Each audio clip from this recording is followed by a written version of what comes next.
मिस्टरांनी ना पंढरीच्या वारीसाठी जाण्यासाठी ना 2 दिवस सुट्टी काढली होती. पण आम्हाला सासवडला जायचं होतं. मग त्यामुळे ना 1 दिवसाची सुट्टी आम्हाला फ्री भेटली. त्याच्यामुळे ना म्हणलं चला 1 दिवस कुठेतरी फिरायला जावं. कारण मी इथं प्राणी संग्रहालयामध्ये माझी मुलगी 2 वर्षाची असताना तेव्हा गेले होते. मला पण जाऊन आता 3-4 वर्ष झाले होते. माझे मिस्टर तर काही गेलेच नव्हते. म्हणून म्हणलं आज तिकडलाच प्लॅन केला. मग मस्त असं तिकीट वगैरे काढून घेतलं आणि काय बापरे, वेगवेगळ्या प्रकारचे साप वगैरे खूप काही प्राणी बघितले बरं का. त्यामधले ना काय प्राणी तर असे झोपूनच होते, काय मस्त असे फिरत होते. काय थोडेफारच आम्हाला फिरायला बघायला भेटले. कारण ना आम्ही जाईपर्यंत ना टायमिंग फुल झाला होता. कारण आम्हाला वाघ, सिंह, हत्ती काही बघायलाच भेटला नाही आणि तिकडं जायला खूप लांब होतं. आणि मुलांसोबत जायचं म्हणलं की गंमत-टंमत होतच राहतं. पण जेवढे प्राणी बघितले ना खरंच खूप भारी वाटलं तिथं आज जाऊन ना. खरंच या तुम्ही पण नक्की एकदा जावा तिथं राहत असता आसपास कुठे जवळ तरी.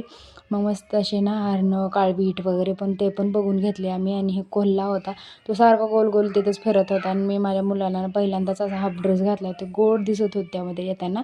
लस्सी आणि आईस्क्रीम